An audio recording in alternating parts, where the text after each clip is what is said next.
Bau badan Gina ini busuk, bau banget.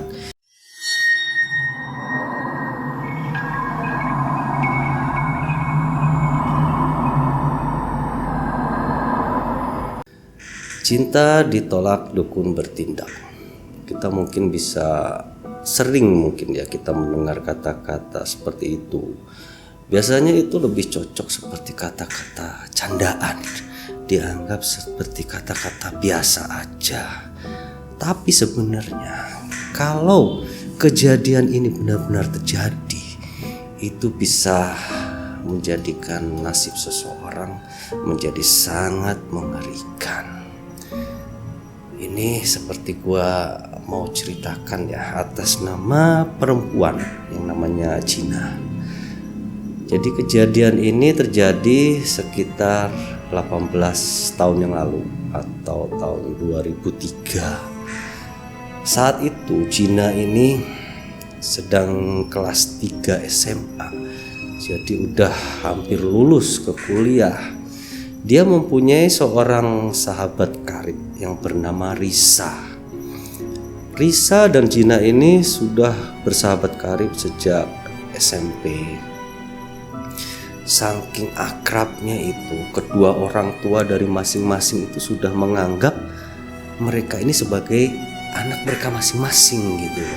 Jadi masuk ke rumah itu sudah seperti keluarga sendiri. Mereka sering saling menginap, sering belajar bersama. Bahkan kalau di sekolah itu duduknya selalu dalam satu bangku. Tapi di balik itu sebenarnya terjadi persaingan di antara mereka dalam hal pendidikan. Gina dan Risa ini dua-duanya pinter ya. Cuman Gina ini lebih sering juara satu terus. Dan dia memang anak yang populer di sekolahnya, dekat dengan teman-teman sama guru-guru. Sedangkan Risa lebih sering menjadi nomor 2. Pada suatu hari Risa ini memperkenalkan Gina kepada temannya. Jadi temannya bernama Akbar, itu adalah tetangga dari Risa. Akbar pada perkenalan pertama dengan Gina ini, rupanya dia langsung jatuh hati pada pandangan pertama. Dia langsung senang melihat kecantikan Gina. Cuman Gina saat itu dia tidak menyukai Akbar ya. Memang Gina ini sedang fokus pada pendidikannya. Dia ingin menjadi seorang dokter.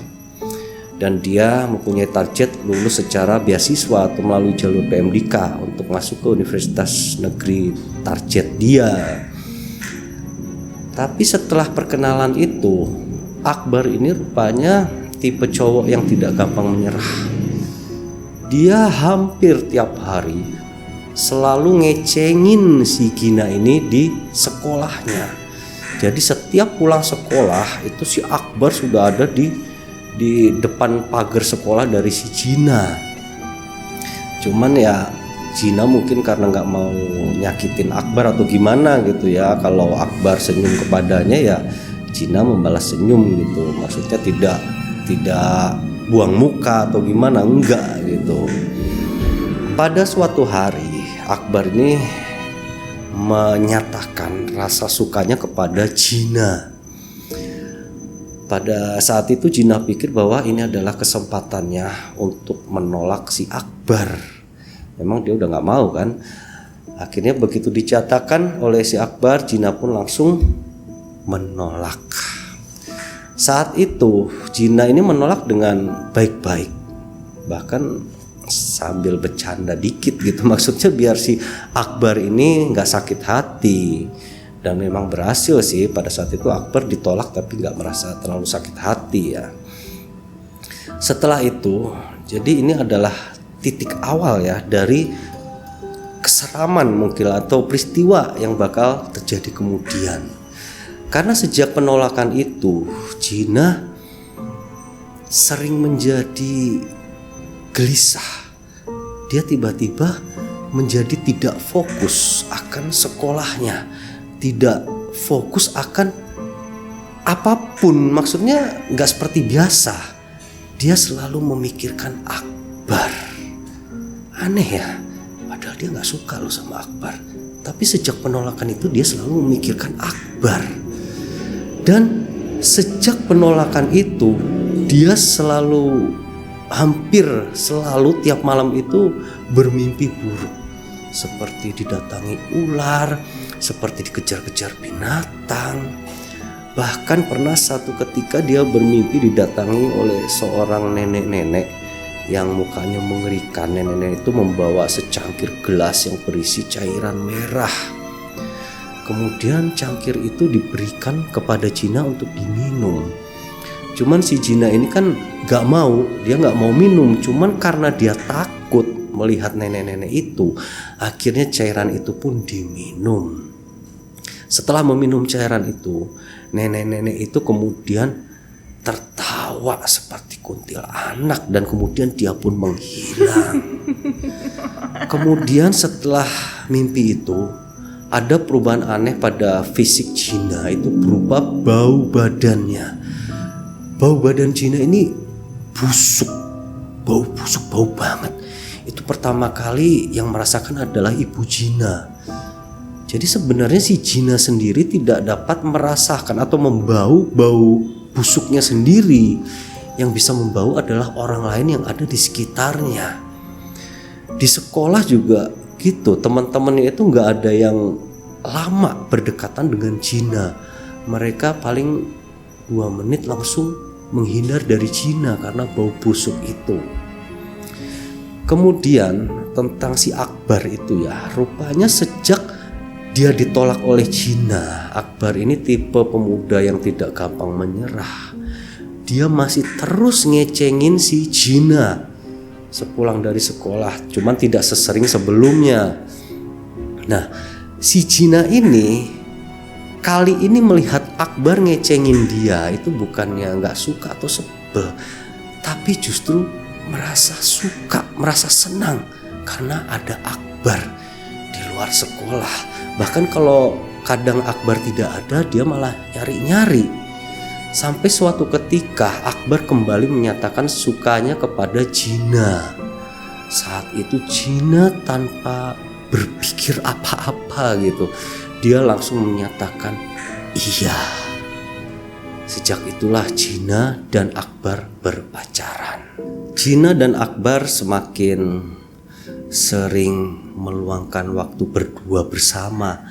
Sepulang dari sekolah, harusnya Jina ini les. Jadi dia tipe anak yang banyak kegiatan les gitu ya, karena kan ngejar target kuliah itu. Tapi dia sering bolos les. Sampai suatu ketika orang tua dari Jina ini mengetahui hal itu. Orang tua Jina ini marah dan menyuruh mereka untuk putus. Tapi yang terjadi setelah disuruh putus itu, Jina malah berantem sama orang tuanya. Dia tidak mau dipisahkan dengan Akbar. Dan lebih parah lagi malah ya, bukan hanya bolos les, si Jina ini lebih berani lagi dengan bolos sekolah. Saat bolos sekolah, Jina dan Akbar ini sering jalan-jalan ke tempat yang sunyi seperti ke pegunungan, ke pantai. Sampai suatu ketika ada satu kesempatan Akbar ini melakukan ciumannya yang pertama kepada Jina. Dan Jina saat itu yang merasa sangat sayang kepada Akbar menerima ciuman itu. Sampai kemudian perbuatan polos dari Jina ini ketahuan oleh orang tuanya. Orang tuanya sangat marah, akhirnya mengekang Jina untuk di rumah. Sepulang dari sekolah tiap hari orang tua Jina menjemput. Begitu juga berangkatnya mereka yang mengantar. Setelah pulang sekolah sampai rumah Jina tidak boleh keluar rumah. Itu terus dilakukan sambil orang tua ini meminta atau memaksa agar Jina ini putus dengan Akbar. Saat itu Jina yang sudah kangennya itu kangen gak normal memang ya. Jadi Jina ini teriak-teriak, marah-marah tiap hari seperti orang gila. Dia ingin ketemu Akbar. Hingga orang tuanya pikir bahwa ini adalah sesuatu yang tidak wajar. gak normal ini si Gina. Kemudian mereka pun memanggil ustadz orang pinter untuk meruqyah si Gina. Kemudian pada suatu hari si ustadz pun datang. Dia memberi minuman kepada Gina yang mungkin sudah dikasih doa-doa gitu ya.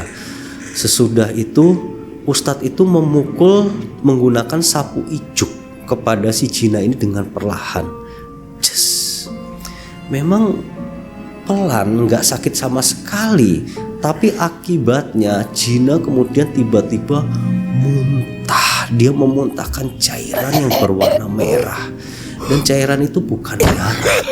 Kayaknya cairan ini adalah cairan yang ada di mimpinya Gina waktu itu. Kemudian setelah kejadian itu, Gina ini menjadi agak reda ya. Dia tidak terlalu berteriak-teriak seperti orang gila gitu. Dia mungkin mulai sadar atau manjur mungkin ya pengobatan dari ustadz ini. Kemudian 2 minggu kemudian Gina sama sekali tidak menunjukkan gelagat yang aneh lagi untuk mengingat si Akbar. Hingga orang tuanya pun menganggap bahwa Gina ini sudah sembuh. Kemudian orang tuanya pun mengizinkan Gina untuk mulai mengikuti les. Pulang sekolah diperbolehkan mengikuti les. Tapi ternyata Gina yang kelihatan udah sembuh ini rupanya itu adalah kebohongan. Gina ini pura-pura udah sembuh, padahal dalam pikirannya masih Akbar terus. Hingga setelah dia diperbolehkan les, dia pun akhirnya menyempatkan diri untuk bertemu Akbar. Itu dilakukan beberapa kali ya, cuman tidak selama seperti biasanya gitu. Sampai suatu ketika Akbar ini mengajak Gina untuk ke rumahnya. Akbar bilang akan memperkenalkannya kepada ibunya. Saat itu adalah sepulang dari sekolah Gina. Mereka menuju rumah Akbar yang ternyata ibu dari Akbar ini tidak ada di rumah. Ibunya sedang jadwal pengajian. Kemudian Gina pun disuruh masuk oleh Akbar. Pada saat itu suasana rumah sangat sepi. Hingga Akbar kembali mencium Gina. Saat itu Gina pun menyambut ciuman dari Akbar. Sampai mereka akhirnya terhanyut oleh suasana. Kemudian mereka pun melakukan perbuatan yang terlarang. Mereka melakukan hubungan intim. Setelah itu sepulang dari rumah Akbar, Gina pulang dengan perasaan yang amburadul. Jadi dia takut karena baru melakukan sesuatu hal yang seharusnya tidak dia lakukan. Dia juga di samping itu merasa bahagia karena telah melakukannya dengan laki-laki yang sangat ia cintai. Kemudian pada bulan berikutnya Gina ini rupanya tidak mendapatkan menstruasi. Jadi Gina merasa bahwa wah kayaknya gua hamil nih. Cuman hal itu tidak diberitahukan kepada Akbar ya. Dan memang sejak hubungan terlarang mereka yang pertama itu, rupanya perbuatan itu terus dilakukan dan menjadi biasa. Seolah-olah si Gina ini jadi budak cintanya si Akbar sejak saat itu ya. Sampai akhirnya bulan ketiga Gina ini merasa bahwa dia benar-benar hamil. Dan dia pun memutuskan untuk memberitahukan hal ini kepada Akbar. Gina merasa khawatir, dia merasa takut karena Akbar ini akan menanggapinya seperti apa gitu. Maksudnya kalau Akbar tidak mau mengakui atau malah menjauhi itu serem juga ya. Tapi ternyata setelah dia memberitahukan kehamilannya ini kepada Akbar, Akbar justru merasa sangat senang. Dia bahkan bilang akan mengawini Gina. Bukan itu saja, dia bahkan bilang, gua akan ngomong ke orang tua lo tentang kehamilan ini dan gua akan ngelamar lo. Dan itu benar dia lakukan. Keesokan harinya dia datang ke rumah Gina. Saat itu orang tua Jina belum tahu bahwa Jina ini telah melanjutkan hubungannya dengan Akbar. Jadi mereka mengira Akbar ini hanya sebagai temannya Jina gitu kan. Akbar pun dipersilakan masuk ke dalam rumah. Kemudian Akbar tanpa basa-basi dia langsung ngomong kepada orang tua Jina, "Bapak, Ibu, saya mau mengawini Jina." Ibu dan bapak Jina ini kaget. Tiba-tiba Akbar tuh ngomong gitu. Mereka marah dan mereka tidak setuju. "Kami tidak setuju kamu menikahi anak kami karena Jina ini masih belajar dan dia masih mau mencapai cita-citanya menjadi seorang dokter." Kemudian Akbar ini langsung menambahi bahwa Jina telah hamil dan dia hamil anak saya. Langsung kedua orang tua dari Jina ini langsung terdiam. Mereka shock, kemudian langsung menangis, mereka saling berpelukan. Setelah kejadian itu, beberapa hari kemudian si Jina ini sama sekali tidak diajak ngobrol ya, tidak diajak ngomong sama sekali sama orang tuanya. Dia didiemin aja. Jadi nggak tahu nasibnya Jina sama Akbar ini gimana. Pokoknya didiemin itu berlaku hingga 2 bulan. 2 bulan kemudian tiba-tiba orang tua dari Jina ngomong bahwa mereka akan menikahkan Jina dan Akbar. Dengan syarat itu dilakukan setelah lulus SMA, lulus ujian. Dan benar, memang setelah lulus ujian mereka pun akhirnya dinikahkan tanpa mengundang siapa-siapa. Jadi dinikahkan secara diam-diam. Setelah pernikahan itu, Jina dan Akbar pun tinggal di rumah ibu dari Akbar. Memang orang tua Akbar ini ibunya lumayan ya, dia punya toko kelontong gitu, cukup lah pokoknya. Sedangkan bapak dari Akbar ini sudah meninggal. Jina ini sejak pernikahannya dengan Akbar banyak diomongin orang gitu sama teman-temannya, sama tetangga, bahwa Jina telah hamil duluan. Jadi nama dia lumayan jadi buruk di masyarakat. Itu ditambah dengan Akbar ini rupanya tipe laki-laki yang pemalas. Dia kerjanya di rumah terus dan gak ada niat untuk mencari pekerjaan. Sampai Jina ini marah-marah terus ya, mereka jadi sering bertengkar. Akhirnya Akbar pun mendapatkan pekerjaan sebagai sales dan itu pun hanya dilakukan selama 1 bulan. Nggak tahu apa yang terjadi, pokoknya 1 bulan dia keluar lagi dari kerjanya. Hingga kemudian sampai si jabang bayi ini pun lahir. Si bayi kemudian berlangsungnya waktu hingga si bayi berumur 2 tahun.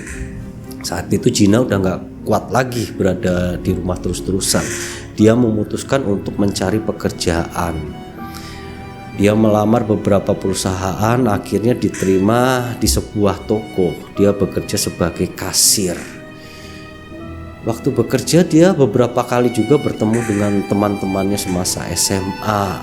Dia bertemu dengan sahabat karibnya Risa. Jadi dia cukup iri ya ngelihat teman-temannya yang sudah pada kuliah, ada yang udah pada lulus, sudah pada kerja. Kerjanya udah di tempat-tempat yang enak, sedangkan dia semua cita-citanya hancur, hidupnya jadi berantakan. Dan ternyata Akbar ini tipe orang begitu. Dan rumah tangga Jina dan Akbar ini setiap hari itu isinya hanya pertengkaran dan pertengkaran. Sampai akhirnya Jina pun meminta untuk diceraikan. Saat itu Akbar ini tidak mau menceraikan istrinya ya. Hal itu semakin membuat Jina ini marah. Kemudian akhirnya karena terus memaksa Jina ini hingga perceraian pun terjadi. Hak asuh dari anaknya itu jatuh ke tangan Jina. Jina kembali ke rumahnya. Jadi di rumah itu udah tidak seperti dulu lagi. Gina seolah-olah sudah dianggap oleh orang tuanya ini seperti orang luar gitu loh. Lo mau ngapain terserah, lo mau ngobrol apa enggak terserah. Jadi benar-benar udah gak dianggap. Kasihan ini si Gina ya. Orang tuanya lebih mementingkan adik si Gina. Dan Gina pun mulai kembali menjalin hubungannya lagi, persahabatannya lagi dengan Risa, sahabat karibnya yang sejak SMA itu. Nah, sejak itu pun Gina berencana untuk mengejar kembali ketertinggalannya. Dia berniat untuk kuliah lagi. Dia berniat untuk menggapai cita-citanya menjadi seorang dokter. Dan Gina ini jadi sering lagi main ke rumah Risa seperti dulu. Hingga suatu hari saat Gina sedang bermain di rumah Risa, waktu saat itu menunjukkan waktunya untuk sholat asar. Gina meminta izin untuk sholat asar di rumah Risa. Biasanya Gina sholat di kamarnya Risa. Saat itu Risa tidak mengizinkan karena dia beralasan kamarnya sedang berantakan. Risa bilang ke Gina sholatnya di ruang tamu aja deh sementara. Kemudian Risa pun pergi meninggalkan Gina, dia menuju ke warung. Kemudian Gina sedikit bingung, maksudnya dia ini gimana mau sholat, mukenanya nggak ada. Gina ini kan sudah biasa keluar masuk kamar Risa, kemudian dia pun memasuki kamar Risa untuk mencari mukena. Saat masuk kamar Risa, dia cari-cari tuh mukena nggak ada. Kemudian dia pun membuka lemari Risa dan dia menemukan ada mukena di situ. Kemudian dia mengambil mukena itu. Saat mengambil, ada secari kertas ikut ketarik dan jatuh ke lantai. Jadi kertas apa itu gitu kan? Maksudnya Gina ini nggak berpikiran apa-apa. Dia ngambil kertas itu, mau dibalikin kertas itu ke tempat semula. Pada dia saat mau mengembalikan kertas, dia sekilas melihat kepada kertas itu, di situ ada tulisan namanya. Kemudian dia pun jadi penasaran, terus dibuka itu kertasnya. Di situ ada nama lengkapnya, ada tanggal lahirnya, ada nama orang tuanya, dan ada nama lengkap dari Akbar, nama orang tua Akbar, nama tanggal lahir Akbar. Bahkan di situ juga ada foto dari Gina dan Akbar. Gina kaget, apa ini? Tiba-tiba dari belakang Gina itu muncul Risa. Risa langsung merebut itu kertas dari Gina. Gina yang kaget langsung berusaha merebut kembali kertas itu, sampai terjadi sedikit tarik-tarikan gitu ya. Karena Gina rupanya tenaganya lebih besar, Risa pun terdorong, kemudian dia terjatuh. Gina langsung bertanya kepada Risa, "Risa, apa ini? Apa maksudnya ini?" Saat itu Risa jawab, itu bukan apa-apa katanya, sambil dia pun melengos pergi keluar kamar. Pada saat yang bersamaan orang tua Risa ini baru datang dari pulang kerja. Gina langsung menunjukkan kertas ini kepada orang tua Risa. Nah, orang tua Risa melihat itu, muka mereka langsung memerah. Mereka sepertinya langsung marah ya. Kemudian dia pun memanggil Risa, "Risa, sini kamu." Ditanya, "Ini apa?" Risa saat itu tidak menjawab. Bukan apa-apa." "Apa coba?" Didesak terus sama orang tuanya, sampai akhirnya bapaknya kehabisan kesabaran. Itu Risa ditampar sama bapaknya. Setelah ditampar, Risa kemudian berteriak, dia menangis, teriak-teriak histeris gitu. Akhirnya kemudian langsung terdiam dan dengan wajah mata yang melotot dia melihat ke si Gina. "Gina, gua benci sama lo. Lo selalu ngalahin gua. Lo selalu juara 1 di sekolah. Lo lebih populer dari gua. makanya gua kenalin lu sama Akbar, bocah berandalan itu, biar lu jatuh cinta sama Akbar. Gua santet lo. Jadi rupanya selama ini yang bikin Gina jadi suka secara aneh kepada Akbar itu adalah karena disantet oleh Risa. Kemudian Risa ini terus berteriak, gua benci sama lu Gina, gua benci sama lu. Sambil kemudian Risa ini berlari keluar dari rumah. Sungguh akhir cerita yang cukup mengagetkan ya, cukup surprise gitu. Gua kira pertama itu pelakunya itu adalah Akbar telah menyantet Gina, tapi ternyata benar-benar di luar dugaan. Mungkin segitu dulu kisah untuk kali ini, semoga dapat mengisi waktu kalian saja. Jangan lupa subscribe dan aktifkan lonceng notifikasinya agar kalian dapat selalu update video dari Intermezzo. Terima kasih, thank you and see you.